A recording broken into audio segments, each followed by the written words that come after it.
मीना आज बहुत खुश थी क्योंकि आज उसके बेटे की शादी हुई थी और पहली बार बहू घर आई थी। उसने अपनी बहू का स्वागत बहुत ही धूमधाम से किया।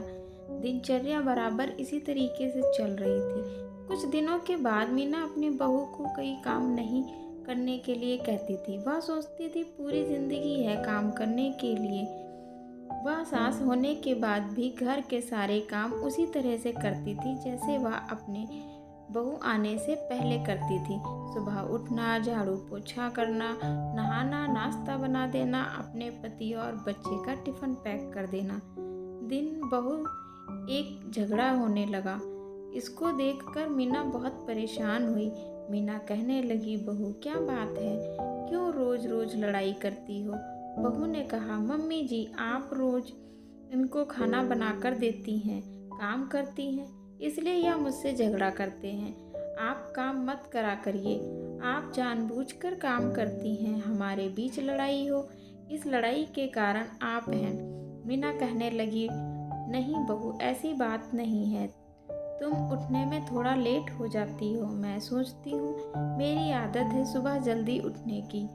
अब सुबह जल्दी उठ गई हूँ तो मैं काम कर लूँ और तुम बाद में जब उठ जाओगी अपना काम कर लोगी।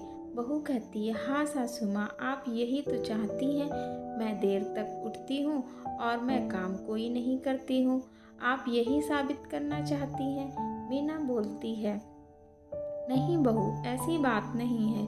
बहू बोलती है, ऐसी ही बात है, मोहल्ले पड़ोस में आप सबको दिखाना चाहती हैं कि आप ही सारा काम करती हैं, इसलिए आप ही सारा काम करती हैं।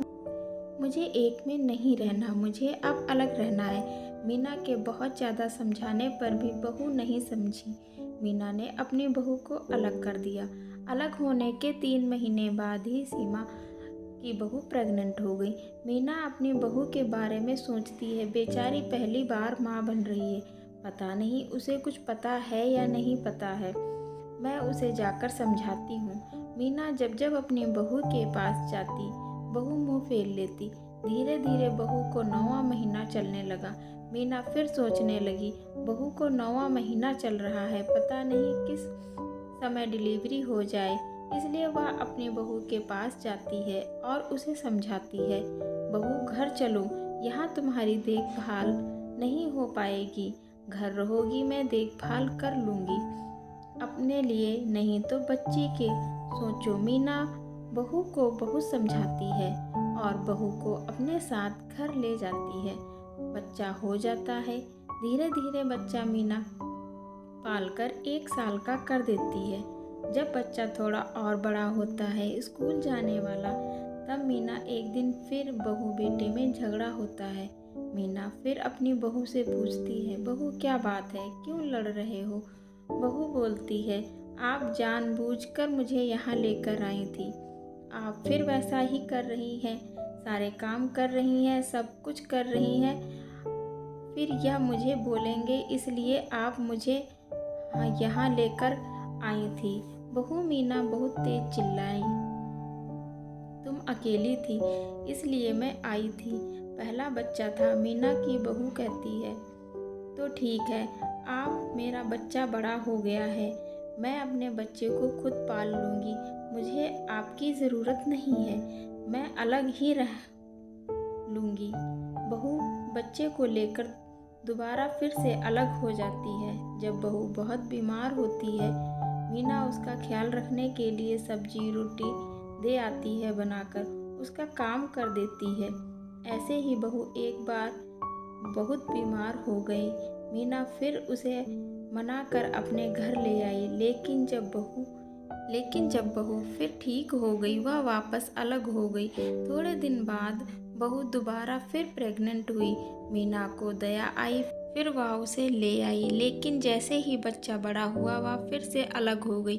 समय बीतता जा रहा था, मीना भी बुजुर्ग हो गई थी और एक दिन वह परलोक सिधार गई। अब तो बहू के बच्चे भी बड़े हो गए थे। बहू ने भी अपने बेटे की शादी की और एक बहू लेकर आई। उसने भी अपनी बहू का बहुत ही आदर सम्मान किया, बहुत प्यार से उसको रखा, लेकिन बाद में वह भी वैसे ही लड़ने लगी जैसे कभी बहू अपनी मीना से लड़ा करती थी।